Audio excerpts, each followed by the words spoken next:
Doctor Yunus আন্তর্জাতিক মানের খেলোয়াড়। তিনি ঘরোয়া খেলোয়াড় নন, টি-20 খেলাতেও তার মন নেই, তিনি একেবারে টেস্ট ম্যাচে খেলেন। ডক্টর ইউনুস বাংলাদেশে এসেছেন, বাংলাদেশের সংস্কার হবে, ফ্যাসিবাদী শক্তির বিচার হবে এবং তারপর নির্বাচন। এটি আমার মন্তব্য নয়, এটি বাংলাদেশের অধিকাংশ মানুষের মন্তব্য এবং সেই মন্তব্যগুলো সোশ্যাল মিডিয়ায় ঘুরে বেড়াচ্ছে। আজকে আমাদের আলোচনার বিষয়ে আন্তর্জাতিক মানের খেলোয়াড় ডক্টর ইউনুস, এবং ইউনুস কি ঠিক এমন খেলা খেলবেন যে খেলাতে আওয়ামী লীগের মতো বিএনপিও কিক আউট হয়ে যায়। হঠাৎ করেই রাজনীতির মাঠে সক্রিয় হলেন বেগম খালেদা জিয়া। তিনি শহীদ প্রেসিডেন্ট জিয়াউর রহমানের মৃত্যুবার্ষিকী উপলক্ষে বক্তব্য দিয়েছেন। রাজনীতির অঙ্গনে যখন নানা বিতর্ক উত্তেজনা, ঠিক সে সময় বেগম খালেদা জিয়া একটি বক্তব্য নিয়ে মাঠে হাজির হলেন। সেই হাজির হওয়াটা রাজনৈতিক অঙ্গন কিভাবে? এক সপ্তাহ আগে আমি একটা ভিডিওতে বলেছিলাম, আগামী জাতীয় সংসদ নির্বাচনে ডিক্লার হওয়ার পরে নির্বাচনী ক্যাম্পিং এর ভিতরে তারেক রহমানকে হত্যা করবে ভারতের র এবং হত্যা করবে জামাতের আমির ডাক্তার শফিকুর রহমানকে ভারতের র। আর আজকে এই নিউজটি বাংলাদেশের পত্রপত্রিকা সহ সকল জায়গায় প্রকাশিত হলো। তারেক রহমানকে হত্যা করার জন্য লন্ডনে ভারতের র শুভ্র বাইনকে এবং মোল্লা মাসুদকে তারা লন্ডনে পাঠানোর পরিকল্পনা করেছিলেন, এবং বাংলাদেশে যখন তাদেরকে গ্রেফতার করা হয়েছে তখন তারা স্বীকারোক্তিতে এসেছে তারা এনসিপি, জামাত এবং বিএনপির কাকে কাকে হত্যা করবে এই হত্যার পরিকল্পনা নিয়ে ভারত থেকে তারা ইন করেছে বাংলাদেশে। প্রধান উপদেষ্টাই চান না নির্বাচন হোক, এ মন্তব্য করে বিএনপির স্থায়ী কমিটির সদস্য মির্জা আব্বাস বলেছেন নির্বাচন নিয়ে বিএনপিকে দোষারোপ করা হচ্ছে। ডক্টর মোহাম্মদ ইউনুস তিনি যখন বলেন বিশ্ব শোনেন, আর আমাদের রাজনীতিবিদরা যখন বলেন বিশ্ব কমই শোনেন, কারণ একজন রাজনীতিবিদ আর ডক্টর ইউনুসের মধ্যে আকাশ পাতাল পার্থক্য, কজ তিনি একজন নোবেল লরিয়েট এবং তার যে থিম থিসিস বিশ্বজুড়ে সমাদৃত।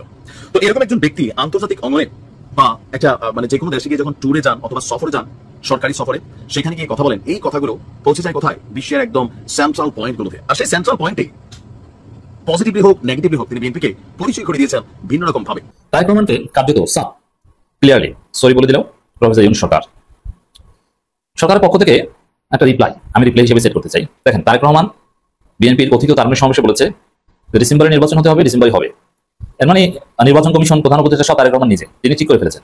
ঐকমত্য কমিশনের কোনো দাম নেই অথবা এগুলো কোনো প্রয়োজন নেই, তারেক রহমান একা যা বলেছেন ওইটাই ফাইনাল। বিএনপির সাথে প্রধান উপদেষ্টার সংকট আরও বাড়ছে, পরস্পরের দিকে আক্রমণাত্মক হয়ে উঠছেন। সর্বশেষ প্রধান উপদেষ্টা বিএনপির প্রতি বেশ তীব্র আক্রমণ করেছেন এভাবে বলা যায়, এবং যেটা অবিশ্বাস্য, সত্যিকার অর্থেই অবিশ্বাস্য, তার ক্ষেত্রে আমরা এটা এক্সপেক্ট করিনি, আমি অন্তত করিনি, সেটা হচ্ছে তিনি বিএনপিকে আক্রমণ করার জন্য মিথ্যাচার করছেন।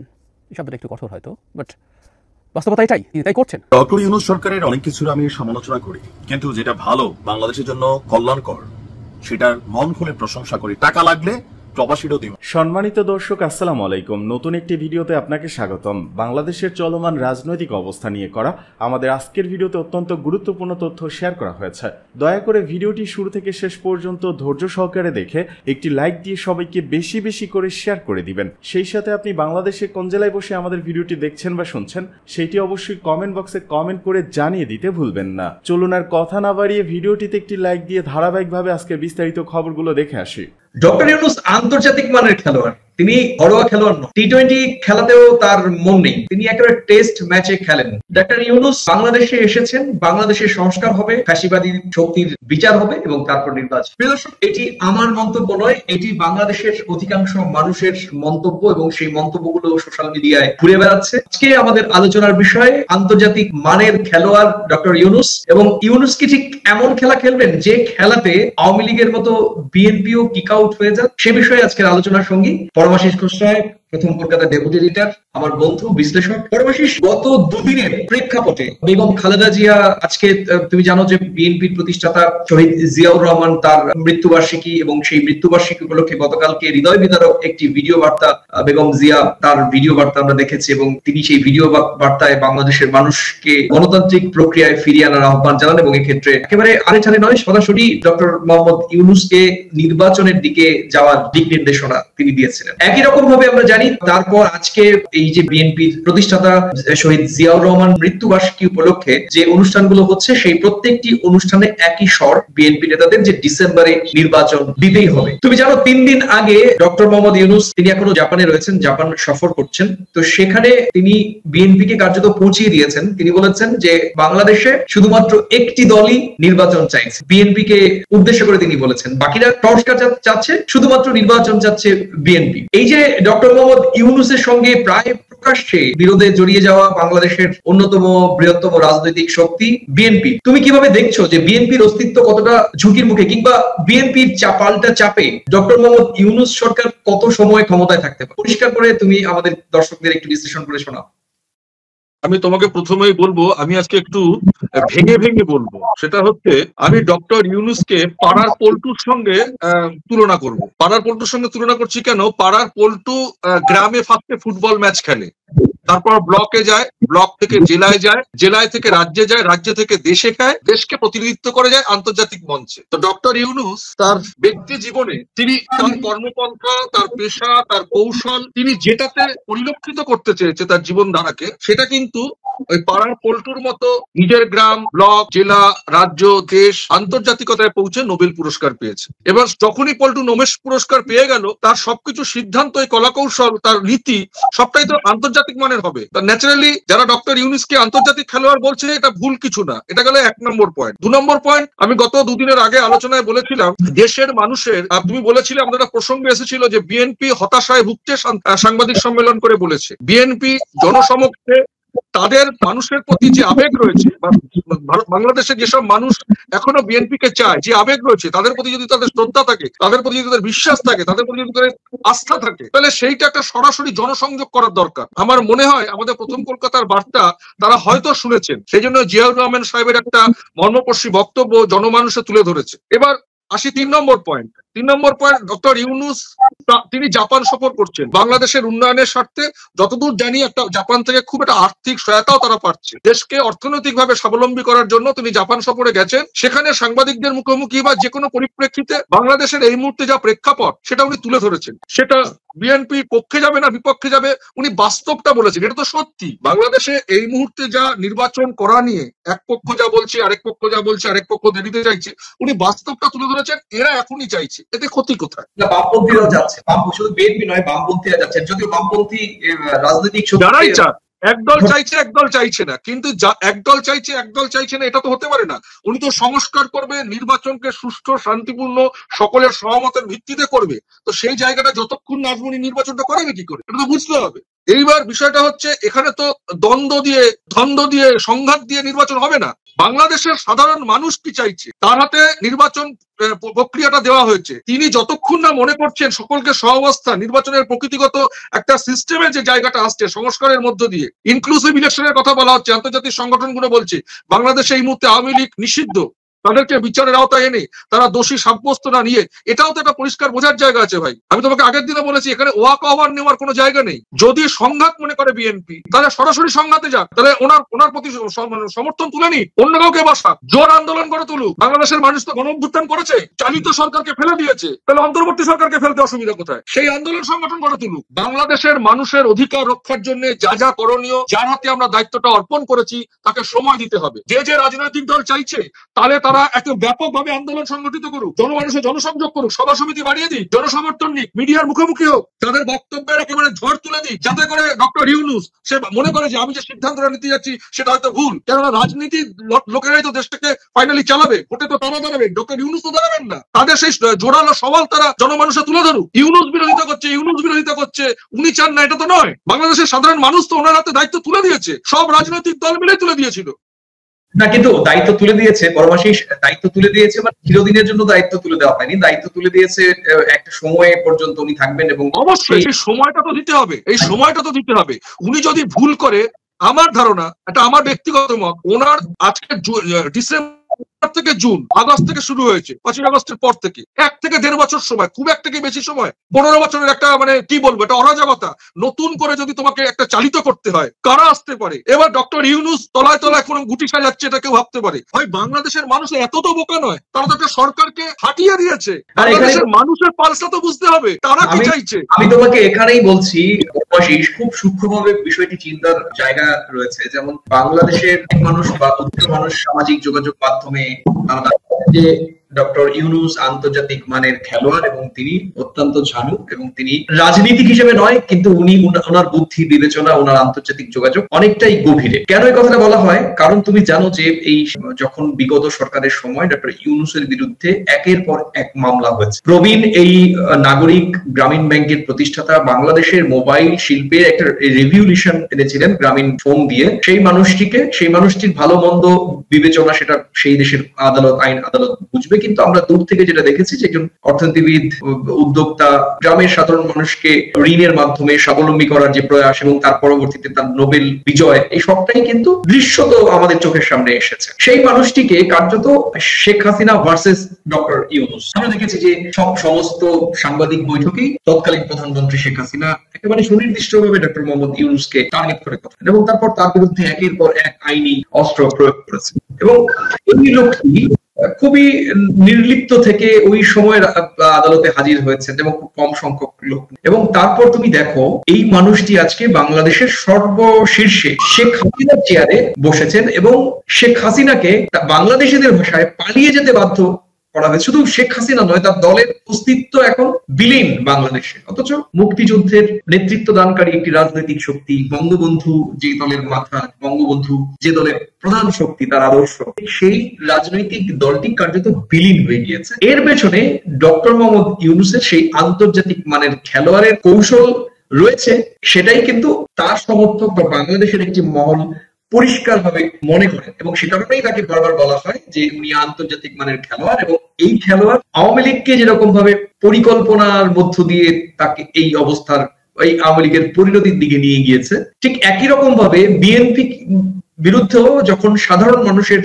বিক্ষোভ রয়েছে, একই রকম ভাবে দুর্নীতি, স্বজন পোষণ, ব্যাড গভর্নেন্স, দেশের অভ্যন্তরে জঙ্গিবাদের আশ্রয় প্রশ্রয়, নানা রকম বিএনপির বিরুদ্ধে অভিযোগ রয়েছে বা ছিল তাদের। যদিও বিএনপি শীর্ষ নেতারা এখন সবাই প্রায় আদালতের রায়ে সবাই তাদের বিরুদ্ধে অভিযোগ প্রমাণ করা যায়নি, এবং সে কারণে তারা কিন্তু আইনের আদালতের রায়ের তারা কিন্তু এখন নিরাপদ। কিন্তু সাধারণ মানুষের মধ্যে এখনো ওই দুর্নীতি বা বিএনপির বিরুদ্ধে যে কথাবার্তা, নেগেটিভ কথাবার্তাগুলো, সেগুলো কিন্তু এখনো আদালতের রায়ের বেরোনোর পরেও কিন্তু মনে রয়েছে। আমরা দূর থেকে যেটি দেখতে পারি, আন্তর্জাতিক মানের খেলোয়াড় আওয়ামী লীগের মতো বিএনপির পরিণতি হতে পারে, এটা কিন্তু একটা জোর গুঞ্জন বাংলাদেশে শোনা যাচ্ছে, এবং সে কারণেই বিএনপির পক্ষ থেকে কিন্তু নির্বাচনের বিষয়টি বারবার করে বলা হচ্ছে। আর ওই একটা দল করাতে হচ্ছে মাইন্ড করছে। হ্যাঁ, এই যে আব্বাস ভাইকে দেখলাম খুব মাইন্ড করছে যে একটা দল বলছে, হ্যাঁ এটা একটা বিদেশে যা বলছে এরকম একটা কথা, এটা উনি মাইনা নিতে পারতেছে না।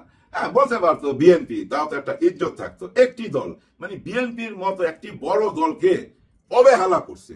দেখলাম ইউনুস সাহেব জাপানে বসে বিএনপি সম্পর্কে বদনাম করছেন, একটু লজ্জাও লাগলো না দেশের সম্পর্কে বিদেশে বসে বদনাম করতে? তিনি বললেন একটি দল নির্বাচন চায়। আমরা বলতে চাই একটি লোক নির্বাচন চায় না, সেটা ইউনুস, একটা ইউনুস। 15 থেকে 20 লক্ষ লোক হয়েছে তো, তাই না? ওনারা দাবি করে, ওনারা দাবি করবে কেন? নিজের চোখেই তো দেখছি ভাই, সত্যি ওই পরিমাণ মানুষ তো হয়েছে। কিন্তু এখন ওইটা দেখার পরও কি আপনারা দাম দিবেন না? এটা দেখার পরও কি ভয় পাইবেন না? ওই ভয়টা কেন আপনারা পাচ্ছেন না? এইটা হলো আরেকটা জিদের ব্যাপার। এখন তার মানে কেউ মাইন্ড গেম খেলতেছে, ওনাদের জিদের মূল্য দিতেছে না, মূলাধনে দিতেছে। কিন্তু খেয়াল করে দেখেন, ইচ্ছা কইরা জিদ উঠাইতেছে, দেখি না জিদ কইরা কি করতে পারে। আসসালামু আলাইকুম। রাজনীতির কথা হবে আজকে। তার আগে একটা গল্প বলি। হ্যাঁ, ছোট্ট একটুখানি সময় দেন। এক লোক ট্রেনে উঠে বিনা টিকিটে, এটা তার পুরানো অভ্যাস, অনেক সময় সিটে বসা পড়ে, অন্য সিটে বসা পড়ে। যার টিকিট কাটা আছে সে যদি প্রতিবাদ করে, প্রয়োজনে তার সাথে মারামারি বাঁধায় দেয়। ভাই, এটা তার অভ্যাসে দাঁড়ায় গেছে। একদিন করছে কি জানেন? এসি বগিতে যায় উঠছে, ওই যে এসি বগি থাকে না, শীততাপ নিয়ন্ত্রিত, ওই বগিতে যায় ওইটা একটা সিটে বৈশা করছে। তো পাশের লোকটা বলতেছে এই সিটটা আমার বন্ধুর, সে ওয়াশরুমে গেছে, আপনি যে বসছেন আপনার কি টিকিট আছে? এই আপনি কে টিকিট দেখান? বইটা চিৎকার করে উঠছে। সবাই কিন্তু তাকায় রয়েছে, লাগাই দিছে ঝগড়া ভাই রীতিমতো। সে আপনি কে টিকিট চাওয়ার?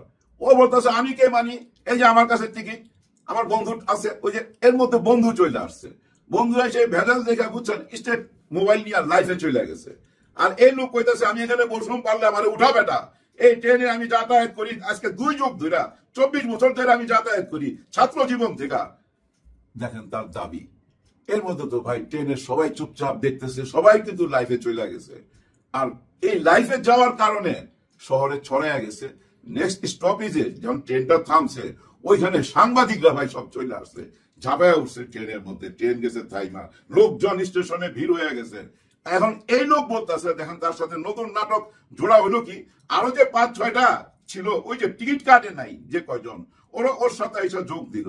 আর সে বলতেছে এই মিডিয়ার সামনে, মিডিয়ার ক্যামেরা চারিদিকে, আর সে বইলা যাইতেছে আমরা গরিব হয়েছি লেখা কি এই সিরিজে উঠতে পারুম না, এই এসি বগিতে উঠতে পারুম না, আমরা গরিব হয়েছি দেখা আমাদেরকে ফালা যান জানলা দিয়ে ফালা যান, কেন উঠলাম এটাই আমাদের অপরাধ। আমি তো যখন এই প্ল্যাটফর্ম দিয়ে আসি কেউ তো আমাকে বাধা দিল না, আমি যখন ট্রেনে উঠি কেউ তো আমাকে বাধা দিল না, আমি যখন এই সিটে বসি কেউ আমাকে বাধা দিল না, ট্রেনে কারো কোনো অসুবিধা হয় নাই। এই লোকটা খালি বললো বলেই আপনার তার পক্ষ হয়ে গেলেন। এর মধ্যে জানেন পুলিশ আইছে, টিটি আইছে, টিটি তার টিকিট দেখতে চায়, পুলিশ বলে টিকিট দেখান, ও আরো চিৎকার করতেছে, লগে এরাও চিৎকার করতেছে। এর মধ্যে আরো লোকজন জড়ো হয়ে গেছে, কারণ আগের ব্যাপারটা জানে নাই। সবাই মনে করছে পুলিশ হাতে লাঠি আবার টিটি, এর উপরে ও তো জুলুম হয়েছে, এই বেচারা কাঁদতেছে। সবাই তার পক্ষ নিয়ে ওইখানে বুঝছে স্লোগান দেওয়া আরম্ভ করলো। এর মধ্যে আইসা করছে কয়েকজন নেতা, বড় বড় নেতারা যখন দেখছে ফেসবুকে এটা ভাইরাল হয়ে গেছে, এটাই তো সময়, যায় এখানে যোগ দিছে। ওই স্টেশনে বুঝছেন পুরা জাম। এখন ওই নেতারা বলতেছে আমরা যদি ক্ষমতায় আসি তাহলে যারা বিনা টিকিটের তারাই আগে সিট পাবে, আর যারা টিকিট কাটবে তাদের জন্য সিট থাকবে সীমিত। এটা আমরা আজকে ওয়াদা করলাম। সবাই স্লোগান দিয়া তাদেরকে হাততালি দিয়া স্বাগতম জানাইলো, এবং পুরা দেশে তারা ভাইরাল হয়ে গেল। ভাইরাল হওয়ার পর তারা একটা দল কইরা ফেলাইলো। দেখছেন একটা নেগেটিভ জিনিস কিভাবে পজিটিভ হয়ে গেল, কিভাবে মিথ্যাটাকে ইস্টাবলিশ করলো, সত্যটার পরাজয় হইলো। আর ওই যে পুলিশ আর টিটি আসছিল ওদেরকে ধরার জন্য, টিকিট চাওয়ার জন্য, ওরা তখন বলতেছে হায় হায় কি চাইলাম, কি হইলো, কি বুঝাইলাম, কি বুঝলো, কেউ তো কিছু বুঝলো না, সবাই তো ওদিকে চলে গেল, ওরা দুজন দাঁড়ায় রইলো। ব্যাপারটা বুঝছেন না? ব্যাপারটা এরকম হইলে তো হবে না। হ্যাঁ, আইন শৃঙ্খলা প্রশাসন সবাই দাঁড়ায় রয়েছে, আর ওই টিটির মতো দাঁড়ায় রয়েছে আমাদের ইউনূস স্যার। এটা কি হয়? আর সবাই চলে গেল, এটা কি হয়? নো নো নো, হয় না। উনি হচ্ছে পাক্কা খেলোয়াড়। হ্যাঁ, ইউনূস স্যার পাক্কা খেলোয়াড়। আমার যে থাম্বনেল বানায় ওরে বললাম ইউনূস পাক্কা খেলোয়াড় লেখলা কেন মিয়া, ইউনূস সাল লেখলা না? স্যার সাল লিখতে গিয়া ওই জিনিসটা না ঝুইলা যায়। হ্যাঁ, ইউনূস স্যার পাক্কা খেলোয়াড়, স্যারটাই জন্য বাদ দিছি। ইউনূস পাক্কা খেলোয়াড়, ওইটাতে নাকি জোশ আসে, ওইটাতে নাকি জোশ লাগে ওর কাছে। ইয়াং জেনারেশন তো, ইয়াং জেনারেশনের মেন্টালিটি বুঝুম না তো ভাই, আমি মাইনা নিলাম, ওই জন্য এই থাম্বনেলটা দিছি। হ্যাঁ, আসলে কিন্তু উনি পাক্কা খেলোয়াড়। দেখেন উনি কিভাবে খেলে, আপনি একটু বুঝার চেষ্টা করেন। উনি কিন্তু প্রথম দিকে বলছিল যে আমার সঙ্গে যারা বসে আমার সামনে তো হ্যাঁ বলে, বাইরে যায় আবার না বলে। এই কথাটা উনি কিন্তু মিডিয়ার সামনে 2বার বলছেন, এবং এটা বলে কি বুঝাইতে চাইছিলেন যে আমার সঙ্গে যখন বসে তখন হ্যাঁ হ্যাঁ বলে, বাইরে যায় না বলে, এটাতে আমি কি করব? তার মানে কি যারা রাজনীতি করে তাদের ডাবল ফেস, আমার সামনে একরকম ফেস, বাইরে যায় আরেক রকম ফেস। এটা তো উনি বুঝা নিছে যে কিভাবে খেলতে হবে। হ্যাঁ, দুনিয়ার মাঠের খেলোয়াড় তো, আর কি খেলবে জানেন না, বুঝাই না আপনারা কি খেলাটা খেলছে। দেখেন 7টা দিন আপনারা বয়ে রইলেন রাস্তার মধ্যে, এই খেলাটা কি আপনারা জিতলেন না তো, তার মানে আপনারা হাইরা গেলেন। এখান থেকে আপনাদের জেদ উঠবে, মারাত্মক জেদ উঠবে। অন্য কেউ হইলে কি করবে? আচ্ছা যাই হোক, ওরা যখন এই জায়গাটায় হাইরা গেল, এই জেদটা যে ধরছে ডিসেম্বরে নির্বাচন দিয়ে দেই, তাই না? এটাই তো বলবে। আচ্ছা না হোক, পরে উত্তর দেই, যাক না 36 ঘন্টা, নো 24 ঘন্টাও না, 12 ঘন্টাও না, 8 ঘন্টার মধ্যে জাপান থেকে উত্তর দিছে।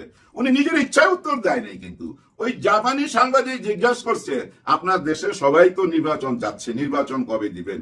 ডিসেম্বরে। উনি বলছে সবাই না, একটি দল শুধু নির্বাচন চায়, একটি দল। আর ওই একটা দল করাতে হচ্ছে মাইন্ড করছে। হ্যাঁ, এই যে আব্বাস ভাইকে দেখলাম খুব মাইন্ড করছে যে একটা দল বলছে। হ্যাঁ, এটা একটা বিদেশে যায় বলছে এরকম একটা কথা, এটা উনি মাইনা নিতে পারতেছে না। হ্যাঁ, বলতে পারতো বিএনপি, তাও তো একটা ইজ্জত থাকতো। একটি দল মানে বিএনপির মতো একটি বড় দলকে অবহেলা করছে, তাই না? তার টাইটেল নামটা মুখে নিতে পারতো। একটি দল বলতে কি, এখন তো বাংলাদেশে 30-35টা দল আছে। ওই যে গতকালকে রাত্রে দেখলাম আবার জাতীয় পার্টির অফিস ভাঙা ফেলছে, কেন ভাঙছে জানি না। তবে এর মধ্যে আবার ওই যে কাদের সাহেব, জিএম কাদের সাহেব বলছিল যে এই যে স্বৈরাচার সরকার মতো এই আচরণ, মানে আমাদের মোহাম্মদ ইউনূস স্যারের সরকারের আচরণ স্বৈরাচারের মতো আচরণ, ওই যে স্বৈরাচার। আমার দেখেন বিএনপি থেকে এরকম কথা উঠছে যে স্বৈরা শাসকের মতো আচরণ, যেমন ইশরাক হোসেনকে শপথ পড়াইলো না। এখন ইশরাক হোসেন শপথ পড়াইবো তো ভাই, আইন যদি বলে তো পড়াইবো। আইন কি বলছে যে নির্বাচন কমিশনার দায়িত্ব শপথ পড়াইলি হয়, নির্বাচন কমিশনার উপরে সবকিছু, আর নির্বাচন কমিশনার পড়াইলি তো হয়ে যায়, তাই না? আর নির্বাচন কমিশনারে কাদের মানুষ বসা আছে, কয়দিন আগে তো দেখছেনি এনসিপির ওরা আন্দোলন করলো না এই নির্বাচন কমিশনার নিয়ে। তার মানে এই নির্বাচন কমিশনার তো বিএনপির লোক, ওনারা এখন শপথ পড়াই দিলে হয়, হবে না। কারণ কি জানেন, টাইম পাস হয়ে গেছে, ডেট ওভার হয়ে গেছে। এদিকে দুদুর বক্তব্যের সমালোচনা করে যা বললেন ডক্টর শফিকুল ইসলাম, আমাদের নেতা বলেছেন ডিসেম্বরের মধ্যে নির্বাচন হতে হবে, আপনি যদি ডেট দিতে না পারেন আরেকটু অপেক্ষা করেন, আমরাই ডেট দিয়ে দিব। অন্তর্বর্তী সরকারকে দ্রুত নির্বাচনের তারিখ ঘোষণার আহ্বান জানিয়ে বিএনপির ভাইস চেয়ারম্যান শামসুজ্জামান দুদুদ্দা এ বক্তব্যের কড়া সমালোচনা করেছেন জামায়াত ইসলামের কেন্দ্রীয় কর্ম পরিষদের সদস্য ও ঢাকা মহানগরী দক্ষিণের সেক্রেটারি ডক্টর শফিকুল ইসলাম মাসুদ। তিনি বলেছেন, যে দলের নেতারা বলতে পারে আপনারা ডেট দেন, না হয় আমরা দিয়ে দেব, ওরা তো প্রত্যেক কেন্দ্রে কেন্দ্রে এ কথা বলবে, আমাদের বিজয় ঘোষণা করে দেন, না হয় আমরাই ঘোষণা করে দেব। এই আশঙ্কা থেকে এদেশের জাতি বলছে আগে বিচার করতে হবে, সংস্কার করতে হবে, তারপর নির্বাচন দিতে হবে। এই দল তো নির্বাচনের ডেট ঘোষণা হলে নির্বাচনের দিন বিকেল 5টা পর্যন্ত অপেক্ষা করা ছাড়াই সকাল 10টার মধ্যেই তারা তাদের রেজাল্ট ঘোষণা করে দেবে। তিনি আরো বলেন, আপনারা যে হুমকি দিচ্ছেন এগুলো তো আওয়ামী লীগের আমলেও আমরা এরকম কথা শুনিনি, আওয়ামী লীগের ফ্যাসিস্টরাও তো এমন কথা বলেনি, ওরা তো অন্তত সংবিধানের কথা বলেছে, দোহাই দিয়েছে, কোর্টের দোহাই দিয়েছে, কিন্তু এত বাজে কথা মানুষকে বলে বিব্রত করেনি। শফিকুল ইসলাম মাসুদ বলেন, আমরা জনগণকে হতাশ করছি, আমাদের এই সমস্ত অরাজনৈতিক এবং সংস্কৃতির বিপরীতে গিয়ে অপসংস্কৃতির রাজনীতি আমরা যে মানুষের সামনে তুলে ধরছি, এখান থেকে বাংলাদেশ জামায়াত ইসলামের আইনজীবীর অঙ্গনকে মজবুত ভূমিকা পালনের মাধ্যমে দেশকে আমরা সংস্কার করব। সেই সংস্কারের প্রথম ধাপই হচ্ছে নিজেদের গড়ে তুলতে হবে। গত বৃহস্পতিবার গণতন্ত্র ও বাক স্বাধীনতা প্রতিষ্ঠায় জিয়াউর রহমান শীর্ষক খুলনা মহানগর বিএনপির আলোচনা সভায় দুদু এই বক্তব্য দিয়েছিলেন। দুদু তার বক্তব্যে আরো বলেছিলেন, আমরা ডক্টর ইউনূসের বিরোধিতা করিনি, তিনি যদি সিদ্ধান্ত নিতে ব্যর্থ হন আমরা ব্যর্থ হব না।